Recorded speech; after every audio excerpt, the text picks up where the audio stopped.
जाता है। आप मेरी बहुत बात मानते हैं, ये भी मान लें, कोई भी चीज उसको तेल को गरम करने के बाद में फिर दोबारा उसको गरम करके यूज किया जाता है, वो शरीर के लिए बहुत हानिकारक है।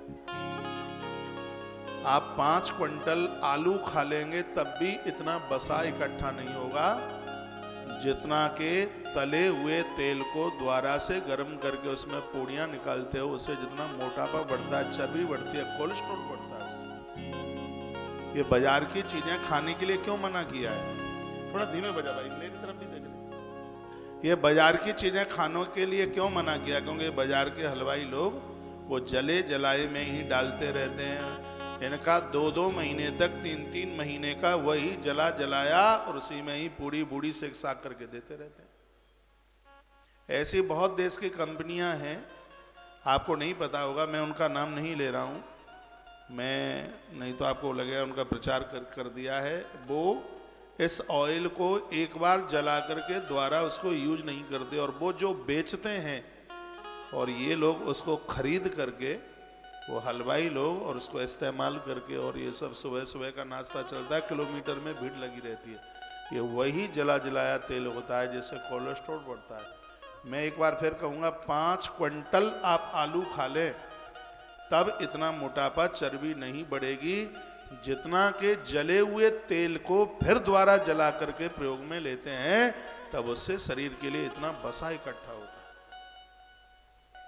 मैंने अभी ट्रांसफैट शब्द एक बोला है आपको। वनस्पति तेलों में इकट्ठे होने वाले वसा को ही ट्रांसफैट बोलते हैं, और जब हाई पावर पर 300 के ऊपर इसको गर्म किया जाता है, जो रिफाइंड ऑयल बनता है, ये 300 को पार करता है। एक बार तो ये गर्म हो गया, यदि उसको इतना ना किया जाएगा तो उसमें बदबू आएगी, वो खाने के लायक ही नहीं है, वो उसका स्वाद नहीं है, इसलिए उसको सोडा वोडा डाल करके और उसको 300 के पार कर दिया जाता है। तो गर्म तो वो पहले से ही है, इतना हीट है, फिर आपकी कढ़ाई में वो हीट होता है तो सीधा पॉइजन बनता है, सीधा जहर बनता है, जिसके द्वारा हार्ट अटैक पड़ता है, ब्लॉकेज आते हैं हड्डियों में। ये इतना बड़ा बीमारी का कारण है। अब मैं तो आयुर्वेद की किताबें पढ़ता हूं, तो मुझे तो अब इसका बहुत ज्यादा ज्ञात हो गया। और हमें आप लोगों के स्वास्थ्य की इतनी फिक्र है कि आश्रम में रिफाइंड नहीं चलती, सालों साल हो गए। जब से मैंने पढ़ा है तब से हमने कहा पहले इसको हम अपने ही ऊपर लागू करेंगे। आश्रम में रिफाइंड नहीं चलती, या तो तिल का तेल चलेगा या फिर घी चलेगा, उसमें ही चलता है। मस्टर्ड ऑयल बहुत फायदेमंद है, क्योंकि उसको गर्म करके नहीं बनाया जाता, वो सीधा कढ़ाई में जैसे निकला है कोलू से, वो आपकी कढ़ाई में ही जाकर के गर्म होता है, जिसको सरसों का तेल कहते हैं। ये मृत्यु लोक का एक वरदान है। उपवास में तो नहीं चलता है खैर, लेकिन वैसे स्वास्थ्य के लिए इतना लाभदायक है, कैल्शियम की कमी नहीं होने देता। जो सरसों का तेल लेते रहेंगे उनकी हड्डियों में गैप नहीं होगा। ये सोयाबीन और ये पता नहीं ये क्या क्या, ये सब इसी में से तो ये रिफाइंड बनता है। तो इसको इतना ऊपर जाकर के हाइट, इसको हीट दी जाती है, 300 के पार इसका पारा होता है, फिर आपके यहाँ आता है वो, फिर उसको आप गर्म करके फिर आपने यूज आप में आप करते हैं। और यूज आप एक ही बार नहीं करते, उसको एक बार बच गया शेर भर, क्योंकि आज की बहनों को उतना तो अभ्यास है ही नहीं। पहले की माताएं एक शेर ऑयल में, घी में टोकरा भर देती थी, टोकरा भर देती थी वो पूड़ी का, लेकिन वो अब उतनी योग्यता नहीं है, उतना संभव नहीं है। जो बच गया उसी को गरम गरम गरम करके उठते रहते हैं, जो स्वास्थ्य के लिए बहुत हानिकारक है। माताओं को निवेदन करूंगा, पीछे आ रहे हैं, पीछे बैठिए, मैं आपको 3:30 बजे 4 बजे इधर बुलाता हूँ, ठीक है? बैठिए, उधर बैठो। जय श्री राधे। मुझे तो लग रहा था कि कोई आएगा ही नहीं, जब मैं आया था तब 10-5 ही थे। लग रहा है जब तक आरती होगी तब तक परिसर भर ही देंगे आप। बोलो बांके बिहारी लाल की जय हो, श्री हनुमान जी महाराज की जय हो। आज लोग पेट की गैस से बहुत ज्यादा परेशान है, थायराइड से बहुत ज्यादा परेशान है। हरे धनिए की चटनी रोज खाया करो, थायराइड भाग जाएगा हिंदुस्तान छोड़ के। आजमा के देख लो, ना हो जाए तो फाइन मेरे ऊपर लगा देना, कोई भी पैसा नहीं लग रहा है। हरे धनिए की चटनी रोज लो, थायराइड नहीं रहेगा बिल्कुल भी। मधुमेह के जो रोगी हैं त्रिफला और मेथी पाउडर बना उसको फंकी लगाकर रात को पानी पी के सो जाओ और सुबह खाली पेट ले लो आप। ये 3 महीना तो आयुर्वेद के लिए धरती पर अमृत समझ लो हो जाए। अजवाइन काला नमक आधा चम्मच रोज रात को लीजिएगा। मैं छाती ठोक के कह सकता हूं आपको नींद के लिए इंतजार नहीं करना पड़ेगा, आप हाल ही सो जाएंगे, हाल लुढ़क जाएंगे, इंतजार नहीं करना पड़ेगा। देखो तो सही आपके बीच में भी कोई बंदा आया है, देखो तो सही, मेरी स्टडी का कुछ आनंद ले लो। मैं संस्कृत के ग्रंथ पढ़ता हूं, सब लोग इसलिए नहीं बता पाते, बता दें तो तब जब संस्कृत की जब उसमें स्टडी हुई हो। पूरा ग्रंथ भागवत का संस्कृत में 7000 सूत्र है उसमें, और मैं ज्यादा तरह से उसी में से बात करता हूँ। हृदय अष्टांग हृदयम बड़ा अद्भुत ग्रंथ है। उसके माध्यम से हमने एक दवाई बनाई है, घुटने का दर्द और ब्लड प्रेशर, दोनों बीमारियों को तो जड़ से उखाड़ के फेंक देगा। ब्लड प्रेशर भी उसको ठीक से रखेगा, 120 से ऊपर नहीं जाने देगा, 80 से नीचे नहीं जाने देगा। 50 साल के बाद में तो 125-30 पर भी चले जाते हो तो कोई दिक्कत नहीं है। हाई ब्लड प्रेशर से भी जो नीचे वाला है वो ज़्यादा खतरनाक है, जिनका 65-70, बहुतों का तो 50-55 पर ही रह जाता है।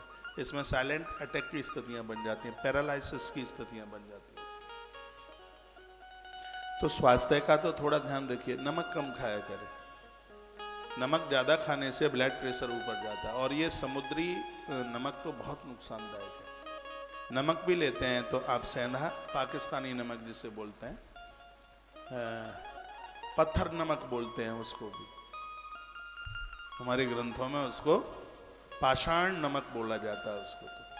तो वहाँ से निकलता है। आजकल तो ये अपने देश से अलग हो गया है, पहले तो अपने देश में ही था। महंगा जरूर आता है लेकिन स्वास्थ्य के लिए लाभदायक बहुत है। जब भी कभी सलाद वगैरह आपको लेना है तो काले नमक के साथ लीजिए। काला नमक हड्डियों को मजबूत करता है, और सबसे बड़ी आनंद की बात है काला नमक खाने से कोई भी नशा जैसी आदत नहीं लग सकती जीवन में, कभी भी किसी भी चीज की लत नहीं पड़ सकती। ये काले नमक का बहुत बड़ा प्रभाव है। इसको आप, वरदान है धरती का, इसको आप सलाद के ऊपर डालकर सुबह पानी में मिला करके उसको आप लीजिएगा। ये गलगंड रोग को मार देता है, समाप्त कर देता है। ये फूलती नहीं है, ये बिल्कुल भी कोई इन्फेक्शन नहीं होता इससे, और इसका तो साइड इफेक्ट भी नहीं है, इतना बढ़िया है। डायबिटीज के स्तर को सेंधा नमक बहुत नीचे खींच करके रखता है। मैंने तो पूर्व में बोला है, अपने घरों में जो तुम पोंछा लगाते हो उसमें 2 चम्मच सेंधा नमक की डाल लिया करो। तो उलाने चलते हैं लोग, संगमरमर पर पत्थर पर चलने से डायबिटीज बढ़ती है। या तो पाँव में कुछ पहन करके चलिए, जुराब पहन करके चलिए, फिर उस पर पोंछा लगाइए घर में, फिर ये ज़्यादा प्रभाव नहीं अपना दिखाएगा। आज मैंने विशेष रूप से आपको रिफाइंड ऑयल के लिए बोला है। 300 के ऊपर तो इसका इतना पारा होता है, फिर इसका ट्रांस फैट इतना बढ़ जाता है कि इसको कंट्रोल में करना बड़ा मुश्किल होता है। ट्रांस फैट वसा, जो कि चावल में बहुत ज़्यादा पाई जाती है, आलू में बहुत ज़्यादा पाई जाती है। मैं फिर कहूँगा 5 क्विंटल आलू खाने से भी इतना मोटापा चर्बी नहीं बढ़ेगी जितने के जले हुए तेल को बार बार जलाने से उसमें पोड़ी बड़ियाँ सेक साक करके जो आप खाते रहते हैं। देखो मैं कितने हित की बात कर रहा हूँ आपसे, माताओं को नहीं पता होगा इस बात के लिए। अब मुझे विश्वास है कि जले हुए तेल को, जला हुआ तेल तो फेंकने के लायक है, इतना ही डालिए ना उसमें कि वो बचे ही नहीं, इतना डालिए उसमें। और बाजार में प्राय नाश्ते में पूड़ी बूड़ी समोसा बमोसा जो आप मंगा मुंह के खाते रहते हो, संडे को तो चूल्हे नहीं जलते, तो अब ट्रांस फैट बढ़ा रहे हैं आप इन अस्पतालों को माला माल करने में लगे हैं। ये लोग नहीं बताएंगे, नहीं तो सब फिर आवक बंद हो जाएगी, मैं बताता रहूंगा आपको। तो ये ज्यादा तरह से अग्रवाल जी रिफाइंड में ही पाया जाता है, क्योंकि इसको हीट 300 के ऊपर दी जाती है।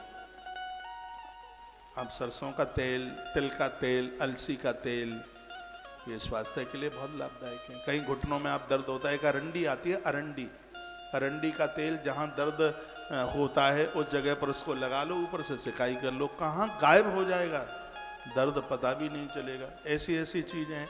आँख जानते हैं? आँख, अकौआ, अकौआ का पत्ता, घुटने में कहीं भी दर्द है उसको गर्म करो, थोड़ी हल्दी लगा करके और वहीं बांध लो, कपड़े से उसको बांध दो, गांठ लगा दो, ये अकौआ का पत्ता खींच डालेगा पूरे के पूरे उसको दर्द को खींच डालेगा। लेकिन अकौआ खामन जाना निवेदन है मेरा, हाँ, वो बांधने के लिए बोल रहा हूं। बोलिए भक्त वत्सल भगवान की जय हो, श्री हनुमंत बलवंत महाराज की जय हो, आज के आनंद की जय हो। जय जय श्री राधे श्री राधे श्री राधे। तो आइए, कन्यादान हो रहा है। किसका? माता देवहूति का। सोनु ज्ञात्मा व्यवसितम महिषा दुहितस्फुटम तस्मै गुणगुणान्या च ददौ तुल्या प्रहर्षितः। बड़े हर्षित होकर के उन्होंने, बड़े प्रसन्न होकर और अपनी गुणवती कन्या को प्रसन्नता पूर्वक दान कर दिया। जीवन का बहुत बड़ा दान है कन्यादान। वो माता पिता बड़े बड़भागी हैं, भाग्यशाली हैं जिनको बेटी आई है। महारानी सतरूपा ने अपनी बेटी और दामाद को बड़ी प्रसन्नता पूर्वक बहुमूल्य वस्त्र, आभूषण और गृहस्थ के काम में आने वाले पात्र दिए। बिटिया के विवाह में रसोई के बर्तन दीजिए, पानी भरने वाले पात्र जरूर दें, रोटी बेलने वाला चकला बेलना, ये सब हमारे ग्रंथों में श्वेत केतु महात्मा ने वर्णन किया है। स्मृतियां पढ़ें, संहिताएं पढ़ें, तब पता लगता है क्या जीवन है सनातनी का। ये बहुत ज्यादा, इनको ज्यादा शुभ माना गया। यहां भी वर्णन किया है, ग्रहोचित पात्रादि दहेज में दिए।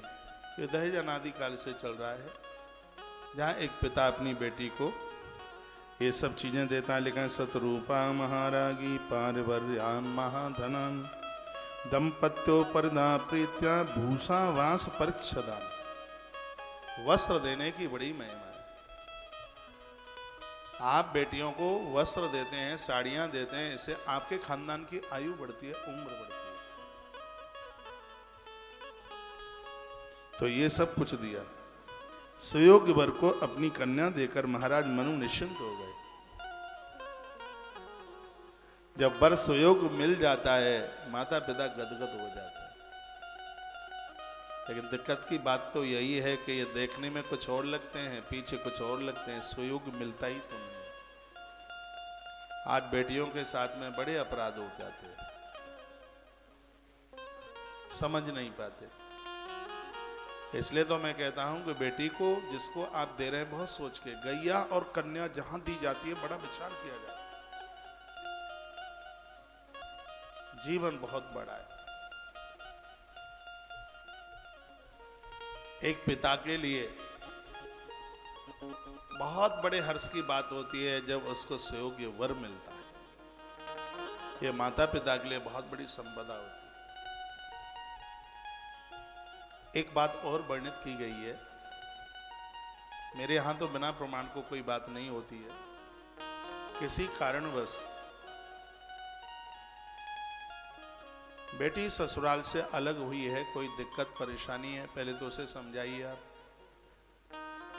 और यह भी है कि एडजस्टिंग भी बहुत की जाती है, बात मजबूरी से बाहर हो जाती है। जो पिता अपनी उस कपिला गैया जैसी बेटी के लिए अपना जीवन समर्पित कर देता है, 1 लाख यज्ञ करने से भी उस पुण्य की प्राप्ति नहीं हो पाएगी जो उस कन्या के सहयोगी बन करके जो पुण्य प्राप्त होगा। जहां जहां भी ये कहीं कोई ऐसी घटनाएं घटी हैं, ससुराल से बेटी अलग हो गई है, तो उसको अपना भार मत मानिए, उसके आप सहयोगी बनिए। बेटी के लिए 3 ही जगह हैं, एक पिता का घर है, एक पति का घर है, और एक उसके लिए गुरु आश्रय है। 3 के अलावा कोई चौथी जगह ही नहीं है बेचारी के। गुरु आश्रय है, पिता आश्रय और पति का आश्रय। कहीं कुछ ऐसी कोई घटना घटी है, मैं पूरा प्रसंग बस ही बोल रहा हूं, उस बेटी के सहयोगी बनी। और आज वर्तमान समय में बहुत ऐसी घटनाएं घट रही हैं।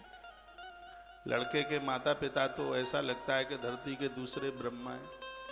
ताल ठोके कहते चल ले जा अपनी बेटी को, हम अपने बेटे का दूसरा कर लेंगे। मैंने ये भी पढ़ा है, किसी कारणवश घर में आई हुई लक्ष्मी तुम्हारे घर से चली गई है, इससे बड़ा तुम्हारा दूसरा दुर्भाग्य नहीं कोई हो सकता, इससे बड़ा अपराध नहीं हो सकता। ये मैंने सालासर की कथा में बात बोली थी। मैंने कहा एडजस्ट करो, बहू रूठी है, उसे मनाओ, उसको लेकर के आओ, करो उसके लिए कुछ। आप अपनी संपदा की ऐठ और अकड़ मत दिखाइए। ईश्वर के यहाँ बहुत बड़ा न्याय है। एक पिता खाली हो जाता है बेटी का जब विवाह करता है, समाज में उसकी भी कोई बात है, तुमने तो हाल बोल दिया कि ले जा अपनी बेटी को। ऐसा नहीं होता।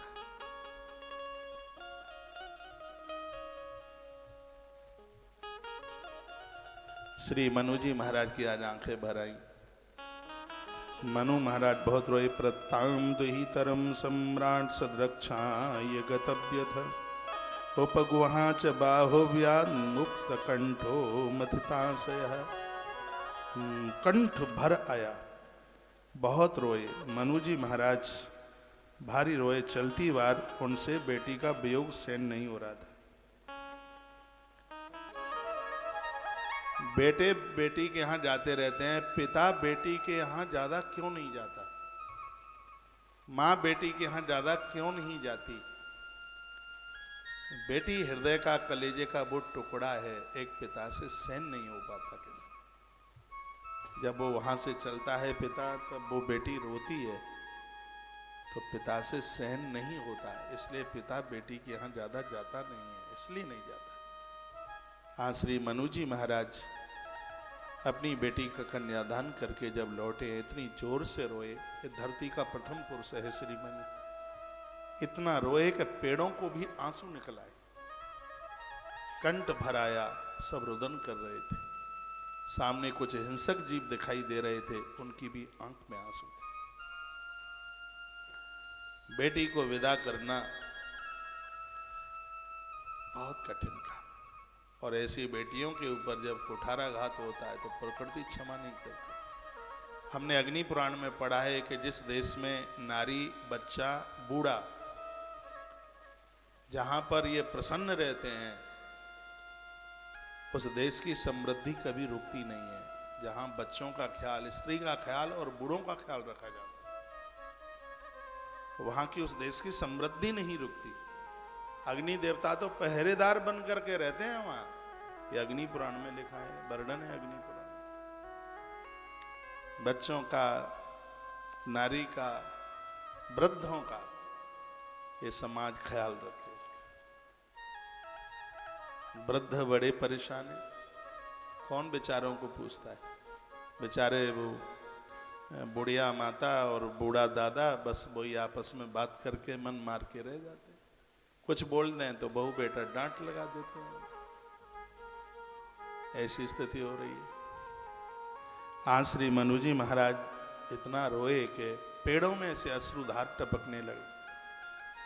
असक्नुवस्तद्विरहं मुञ्चन् वांस्कलामुः आस चदम्ब वत्सेति नेत्रोदीर्दुहिता शिखा।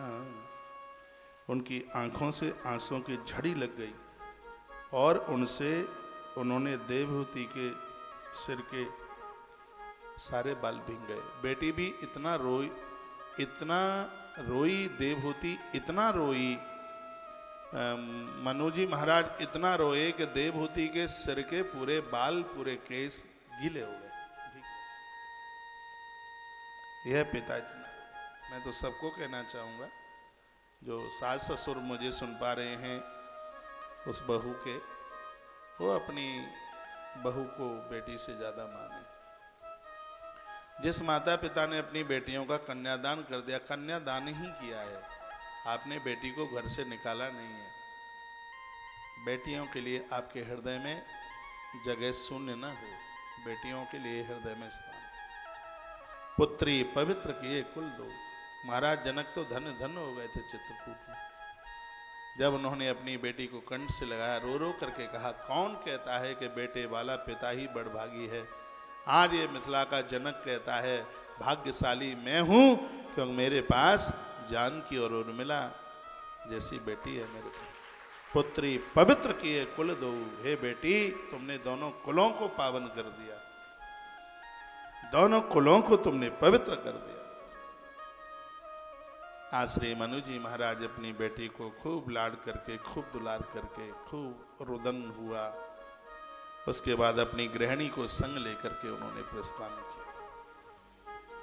समय चलता रहा। पितृभ्याम प्रस्तुते शांति पतिर्मिंगित को विदा नित्यं परिचरेत प्रोत्या भवानी व भवं प्रभु। पति के पिता के चले जाने के बाद इस बेटी देवहूति ने अपने पति की बहुत सेवा करी। पति और पत्नी का संबंध तो बड़ा दिव्य है, बहुत दिव्य। दुनिया छोड़ दे, जो ना छोड़े वही तो पति है। जो नारी को पतित न होने दे, उसको दुखित न होने दे, उसे पति कहते हैं। वो पति जो अपने पति के लिए पूरा जीवन निकाल देती है, वो पत्नी है। 3 लोग निस्वार्थी हैं इस धरती के, जो निस्वार्थ भाव से सेवा करते हैं, जिन्हें किसी से कुछ नहीं चाहिए। 3 है, एक है बेटा, एक है पत्नी और एक है शिष्य। 3। कोई मन में ऐसा ना सोचे कि हमारे बेटे से हमारी बहू इसलिए ज्यादा प्रेम करती है क्योंकि हमारा बेटा करोड़पति है। ऐसा नहीं है, उसका धर्म है। पैसा तो खुद कमा लेती है, वो जॉब करती है। उसके पापा के पास बहुत संपत्ति, उसका पापा अधिकारी रहा, व्यवसायी रहा, बहुत बड़ा व्यापारी रहा। पैसा तो उसने इतना देखा है, पापा आता है तो 20 लाख रुपए का बैग उसी के हाथ में देता। पैसा तो उसने बहुत देखा है।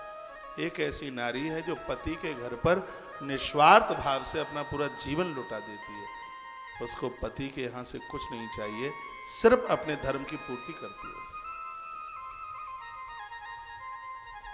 सिर्फ धर्म के लिए। तो एक है पत्नी और एक है बेटा।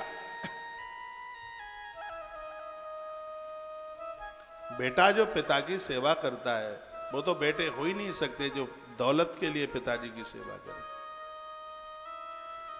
एक बेटा है जो निस्वार्थ भाव से, जैसे कोई किसी भी प्रकार का स्वार्थ नहीं है, निस्वार्थ भाव से सेवा करता है, पुत्र। और एक शिष्य है, शिष्य जो निस्वार्थी है बिल्कुल, उसे बस गुरु कृपा के अलावा वो और कुछ भी नहीं चाहता। ये 3 है। उसमें एक नारी है और देवहूति ऐसा जीवन जी रही है कि जिसमें मेरे पिता और मेरे पति दोनों का नाम हो जाए। नित्यम परिचरित प्रीता भवानी भवम प्रभुम। कपिल भगवान कोई ऐसे ही साधारण नारी क्या थोड़ी आ जाए। आप शिकायत करते हैं कि ऐसा बच्चा है, बात नहीं मानता है, ऐसा है। मैं कहता हूं तो तुमने ऐसा जन्मा क्यों?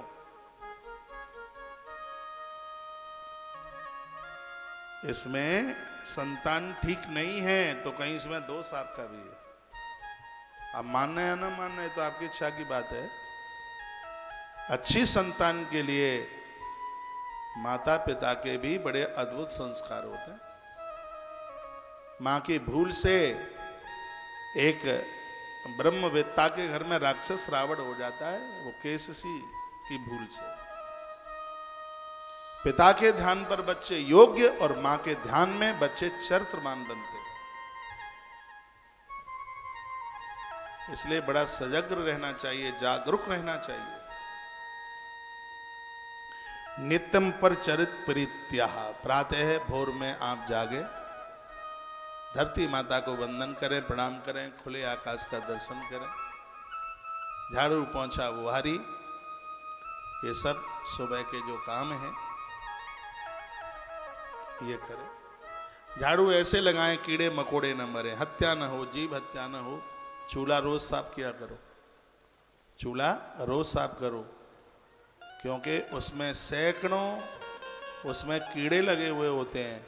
क्योंकि आपने दाल बनाई, कुकर में से दाल उफनी, उपरा कुकर में तो सीटी मारता हुआ निकलता ही है उसमें से। दूध गर्म किया, वो भी फन करके गिरा, तो उसको चाटने के लिए सैकड़ों जीव होते हैं। और आप इतने जल्दी में होते हैं सुबह ही सुबह, और आपको चाय बनानी होती है तो लाइटर फटुक से जलता है, और आपने कभी देखा नहीं है, एक बार वो लाइटर ने फुफुक किया, 100 से ज्यादा जीव हत्या उसी समय हुई है।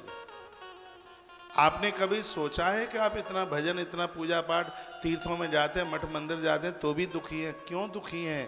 क्योंकि जीव हत्या बहुत हो रही है, अपराध बहुत हो रहा है।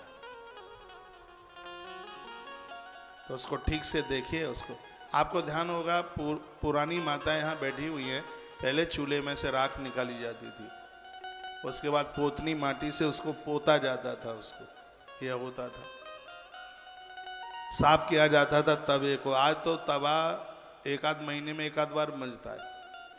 तवा और बेलन और चकला, बेचारे तीनों ही कर्म के हिटे हैं, तीनों का तो कभी कभी नंबर आता है।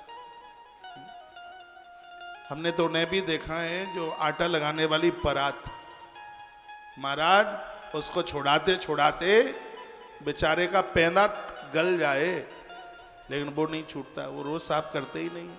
मैंने बोला है, आटा छानने के बाद जो भूसी बचती है उसके ऊपर चींटियों का अधिकार है, और आप उसको लेकर के उसी में पटकते रहते हैं।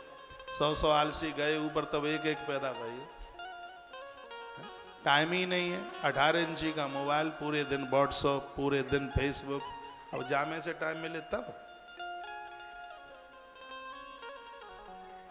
ये देवियां दीक्षा के लिए आती हैं, एक हाथ में मोबाइल कसा हुआ होता है, एक हाथ प्रसाद। मैंने कहा दीदी थोड़ी देर के लिए तो जब मोबाइल रख दे, जितनी देर में प्रसाद ले रही है, छूटता ही नहीं है।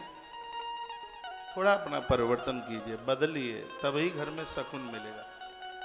सुकून पैसे से सामान खरीद के ले आए, अरे उस सामान को यूज करने वाले लोग भी तो संस्कारी हों। ऐसा लगता है घर में उल्लू भरे हैं। मैंने देखा है इतने सुंदर घरों में पर्दे लगे होते हैं, उल्लू आया और उल्लू ने हाथ उसी से पहुंच दिया। पानीपत का इतना बढ़िया पर्दा है, मैंने देखा है घरों में। सड़कें तो बन गई हैं हिंदुस्तान में, उस पर चलने वाले भी तो संस्कारी होने चाहिए। चीजें तो सब बाजार से आ जाएंगी, लेकिन उसको यूज करने वाले, प्रयोग करने वाले भी तो ठीक ठाक हों। इन सब चीजों की बड़ी कमी है, बहुत कमी है। वो संस्कारी नहीं है, मिल ही नहीं रहा है कहीं से। वो कपड़ा तो ब्रांड का खरीदते हैं, लेकिन पहनने वाले भी तो ब्रांडेड होने चाहिए। उन्हें भी तो अकल होनी चाहिए, उनको भी तो थोड़ा भेजा होना चाहिए। नित्यम परचरित प्रीत्याह, देवी देवताओं का अर्चन रोज करती है। ऐसी नारी घर को स्वर्ग बना देती है। कितने भी कार्यों में व्यस्त हो, वो ईश्वर का अर्चन बंधन न छोड़े। इसका असर होने वाली संतान के ऊपर पड़ता है। भागवत में एक कथा आती है ध्रुव की, आपने भी सुनी होगी। माता देवहूति का भतीजा ही तो है ध्रुव, और इसने अपनी माता सुनीति से देखा, वो रोज अर्चन करती है, रोज वंदन करती है, और ध्रुव को भगवान मिले हैं। इसमें एक बहुत बड़ी भूमिका गुरु और माँ की है, बहुत बड़ी भूमिका है। बेचारे को पापा से तो कुछ नहीं मिल पाया, पिता से तो डांट और मिल गई, माँ ने संस्कार दिए थे। ध्रुव को छोटी आयु में भगवान मिल गए। नारी को तो बहुत संभ्रांत, बहुत समझदार होना चाहिए। आप गृहिणी है, पुरुषों को गृहिणा नहीं कहा जाता, लेकिन आपको गृहिणी कहा जाता है। क्या सुंदर बात कही गई है। नित्यम परचरण प्रीत्या भवानी भवम प्रभु। जैसा जीवन माता पराम्बा का है, जगदम्बे माँ का है, पार्वती का जो जीवन है भगवान व्यास ने लिखा है, वही जीवन माता देवहूति का था। उसने आपको इतना व्यस्त कर रखा था, अर्चन बंदन फूल पत्तियां रोज लेकर के आती है कुटिया में। उस समय तो गैया के गोबर से लिपाई होती थी, वो जमाना था एक बड़ा अद्भुत था। और नौकर चाकरों से, कुछ चीज़ें ऐसी थी जिसमें नौकर चाकरों को नहीं बोला जाता था। पूजा के लिए पानी, पूजा के लिए फूल और भगवान के लिए रसोई, इसको नारी स्वयं करती थी। और मैंने बहुत बार बोला है, आपके घर में नौकर चाकर, कपड़े धुलने वाले आ जाएं, झाड़ू पोंछा लगाने वाले आ जाएं, लेकिन भगवान के मंदिर में और अपनी रसोई में नौकर चाकर मत रखिए। भले ही धरती के तुम डीएम क्यों ना हो, आपको पगार कितनी भी मिलती हो, 2 काम के ऊपर अधिकार आपका है। रसोई में अन्नपूर्णा ही अच्छी लगती है, और आप अन्नपूर्णा है। एक आपका चूल्हा और एक आपका मंदिर, और ये काम माता ने, देवहूति ने, देखो भगवान प्रकट हो तो उसकी जमीन कितनी मजबूत होनी चाहिए, भूमि कितनी मजबूत होनी चाहिए। ये वर्णन भागवत में किया जा रहा है। आज आप कपिल भगवान की बात सुनने को जा रहे हैं, तो कपिल आए कैसे? उस देवी को तो देखिए जो कपिल को प्रकट करती है, जो नारायण को प्रकट करती है, उस देवी को आप देखिए। ये बात अपनी बेटियों को, अपनी बहुओं को बताना है।